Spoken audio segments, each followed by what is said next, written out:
You wanted the best. You've got the best podcast. The hottest podcast in the world. The Chris Voss Show, the preeminent podcast with guests so smart you may experience serious brain bleed. The CEOs, authors, thought leaders, visionaries, and motivators.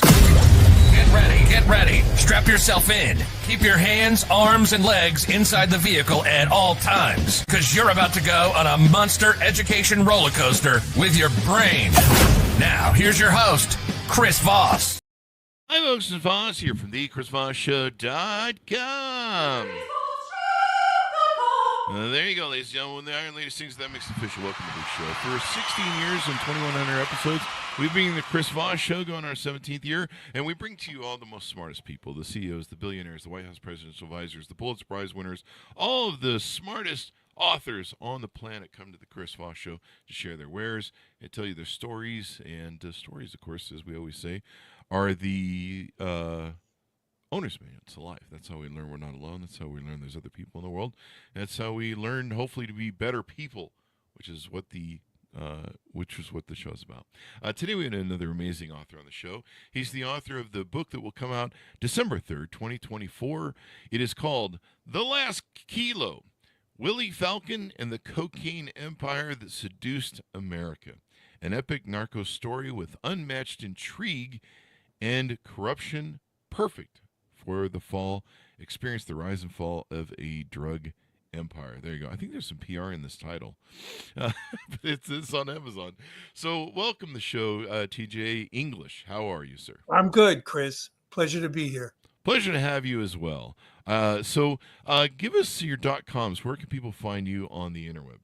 Well, the best thing to do is just Google the name TJ English, but I do have a website and I'm on all the social media platforms. So the website is TJ-English. But yeah, just Google it and you'll get more information than you need. There you go. So you're a prolific writer of lots of different books. How many books do you have total? This is number 10 that Wow. it's coming out next month. There you go. And is this a novel or is this real life? This is nonfiction. I write Nonfiction. nonfiction books about the criminal underworld, organized crime, the criminal justice system. Some of the books are contemporary, some are historical in nature, but it's kind of the subject that keeps on giving.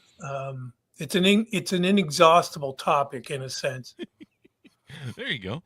So congratulations on the new book. Give us a 30,000 overview of what's inside The Last Kilo. The Last Kilo is the story of a couple of young Cuban-American exiles from Cuba who basically pioneered the distribution system for cocaine in the United States, starting in Miami in the late 70s and then on through the 80s and into the 90s until they were brought down in a major racketeering prosecution. These were the guys who made it snow, so to speak. They created a system that brought it from Colombia into the U.S.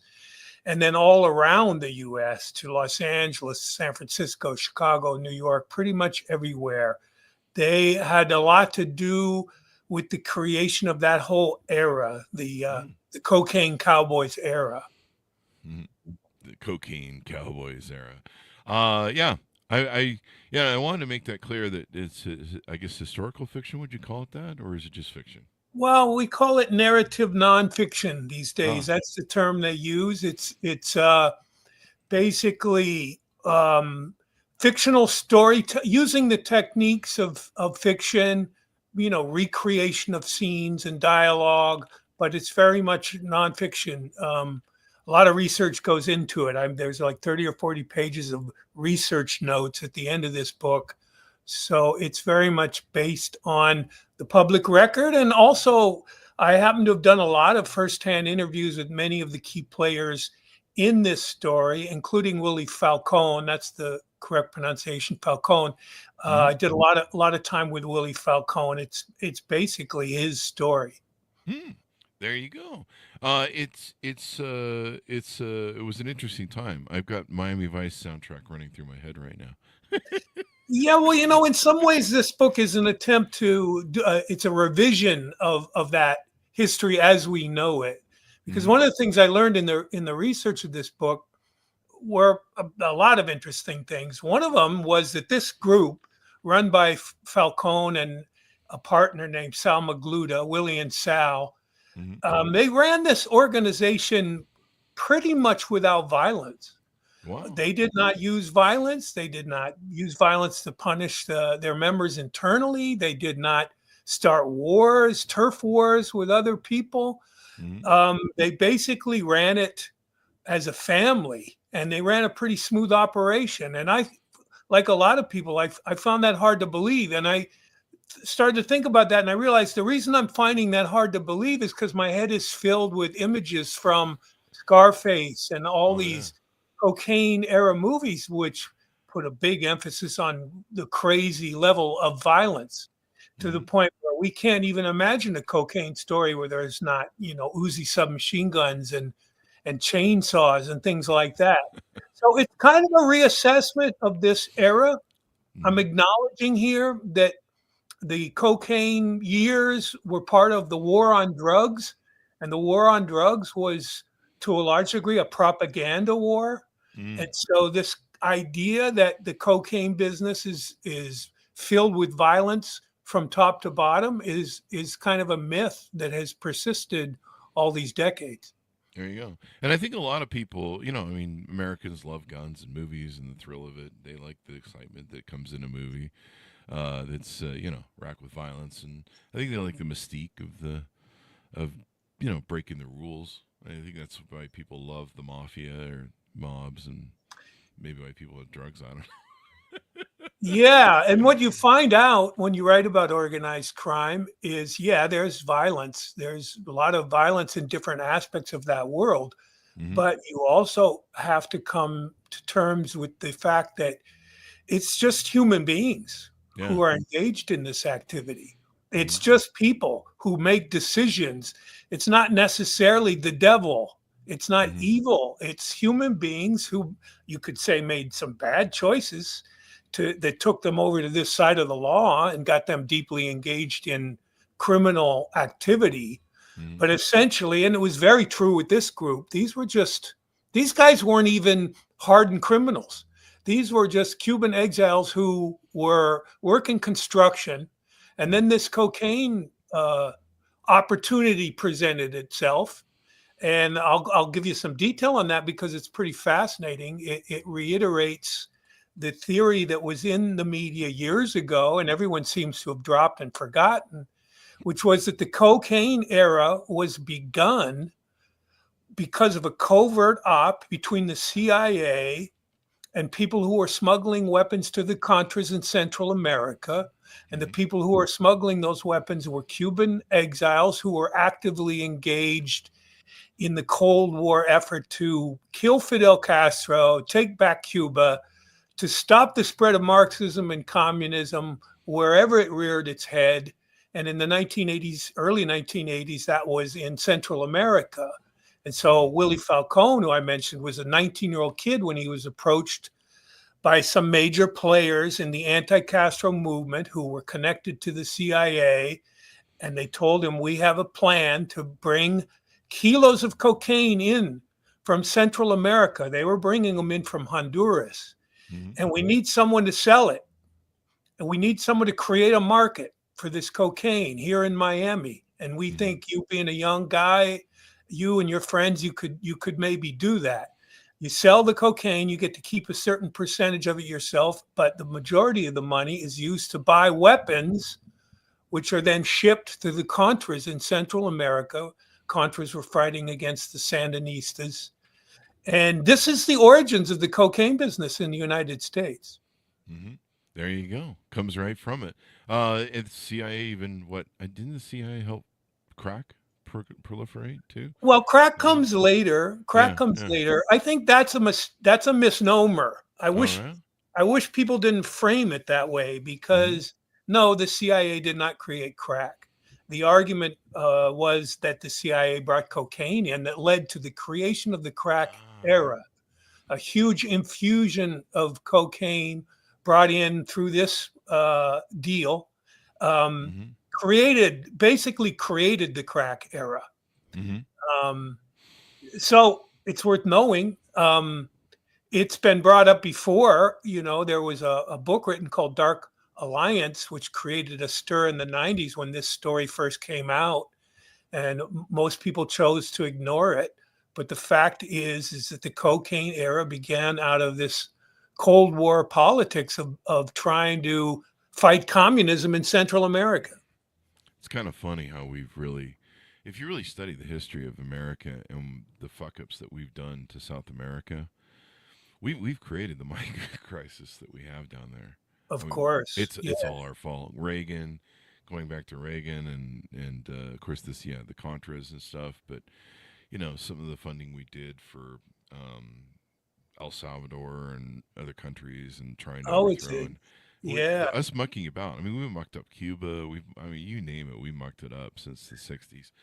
And it's funny because what's going on with the immigrant crisis is our creation, really, over the decades. So it's kind of funny. So tell us a little about yourself, TJ. When did you get into writing? When did you start writing? What inspired you to maybe become a writer? And how did you get down this path of writing 10 plus books now? I started writing early in life as a kid in school and got positive feedback about it. And, if you're a kid and you get positive feedback about something, you tend to go in that direction. It could have been a trumpet or a piano, but it was writing. And so in my formal education, high school, college, I always worked on the school newspaper. I think in a way I was apprenticing as a journalist. It's probably the most valuable thing I got out of my formal education. I was born on the West Coast, went to college on the West Coast, but I immediately went to New York as a young man, 21 years old, and started to try to find work as a freelance journalist. I drove a taxi in the evenings for a number of years and did journalism during the day. And I wrote initially about all kinds of things, entertainment, and sports, and politics, and crime. And I liked writing about crime. I was drawn to it. It provided to me, writing about crime in the United States of America, particularly organized crime, which is what I write about, is a vast canvas. It's the largest canvas, because when you're writing about organized crime in America, you're writing about everything. You're writing about that ethnicity, politics, sociology, a little bit of everything. So it becomes a prism to address all kinds of social issues in the telling of these tales. And the first story I came upon, I was driving a cab at the time, but I started to write about an Irish American, the last of a type of Irish American gangster group from the west side of Manhattan, and they were called the Westies. And they were a really violent gang who was known for making their murder victims' bodies disappear. They dismembered the bodies and got rid of them. And they were being brought down in a criminal case. And to make a long story short, I was able to finagle a book contract out of that. I was a 30-year-old kid. I didn't tell them I was still driving a cab. They thought I was a legitimate writer. Fake it And till you make it. I kind of bluffed my way into that book contract.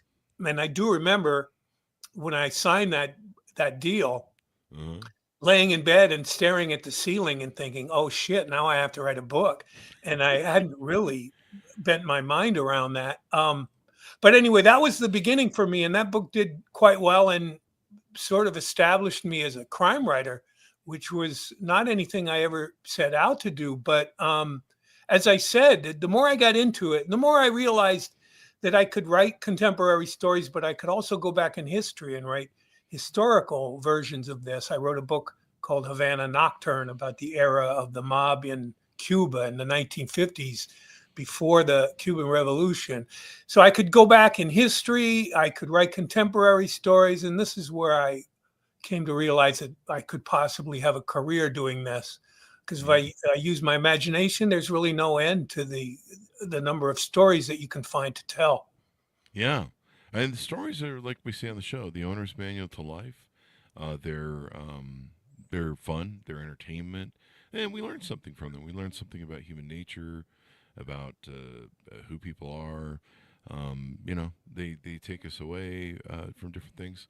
And so you've written a lot of books that we can find on Amazon. People can search through them and order them up. Yes. What do you hope people come away with when they read The Last Kilo?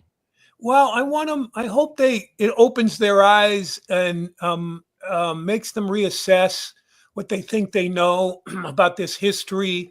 I hope that it forces them to reassess their feelings about the war on drugs and the U.S. approach to dealing with narcotics. And this all really goes back to the Prohibition era, when the 1920s, when booze was illegal suddenly, and it created this vast system to deliver the product to the people because people wanted their alcohol and they were going to have it by hook or by crook. You could say the same thing about cocaine. People want their cocaine and they're going to get their cocaine. So what happens is this vast illegal apparatus is created that is not only a source of commercial opportunities for criminals, but it's hugely corrupting in terms of the system, because these cartels, any narcotics delivering apparatus can't exist without corruption. So people in law enforcement, politicians who facilitate the process in one way or another, it's a huge process of corruption. So there's that. And the other thing is, I write these stories as much as possible, number one, from the point of view of the people who live the story, to the extent that I can do it. So that means finding people in the criminal world who will talk and tell their story and trust me in that way. And then telling their story without judgment. I think maybe I'm known for that, for not trying to impose some sort of social, moral point of view on it, where you demonize the criminals. Criminals are criminals. They pay their price. Willie Falcone, who I interviewed extensively, did 27 years in prison. I would say that he paid his price, his debt to society. And then so telling his story becomes an interesting process of getting to know the people, getting to know him, finding the humanity in it, and telling the story in such a way that the reader will feel they're in the shoes of some of these characters, even though these characters probably lived lives that are dramatically different than their own lives. But if you can bring yourself to see yourself in the shoes of those people, then you really begin to understand the process of the criminal mentality. Yeah, it's and I think, like you said, bringing the humanity to it is, whether we're looking at stuff like this as a form of escapism or instruction. Yeah. People find it entertaining, and of course, you learn about yourself. Maybe you get some self-reflection about how, well, maybe I should be less evil. Maybe I should be a better person. I don't know. Well, escapism, fun of it. Yeah, you talk about escapism and knowledge. I try to do both. I mean, to me, the first obligation of a writer, any kind of writer, is to tell a good story. Yeah. So I'm trying to tell a good story, an entertaining story that grips you and holds you and all those things. But I'm also known for, this is it is a 500-page book. I write long books. I put years of research into these books and historical research. I spent a lot of time detailing the context of the story, how it all came into being. So in this case, the Cuban Revolution, the fallout from the Cuban Revolution, that's really what this story is about. The politics of South America, the origins of the birth of the cocaine business, what that was all about, the social circumstances in the United States that led to this cocaine era that was really unlike anything we'd seen in this country probably since the years of Prohibition. So the idea to me is to take a story and put it against a vast tapestry to try to explain a lot of things about how the world works or doesn't work to the reader. That's beautifully said, man. That's like an advertisement right there. So, Well, TJ, that's it's taking entertainment and it's acknowledging it as both entertainment and art. mhm, Uh, that's to me the ultimate challenge and responsibility. there you go. Well, TJ, give us your .coms as we go out. Tell people where they can pick up the book, get to know you better, and all that good stuff. Yeah, tj-english.com is the website. Go to the website. You'll find lots of information there about all the books. As I mentioned, this is book number 10. I write books on aspects of the criminal world, past and present, from all different points of view, different ethnicities. I'm on social media. I'm on Facebook and on Instagram. That's kind of where I draw the line. No TikTok, no X. But I am out there and I can be reached. So pursue those avenues, and you'll find lots of information about what I do. There you go. Well, TJ, thank you for coming on the show. We really appreciate it. My pleasure. Thanks for having me. There you go, folks. Order up the book wherever fine books are sold. The Last Kilo, Willie Falcone and the Cocaine Empire That Seduced America.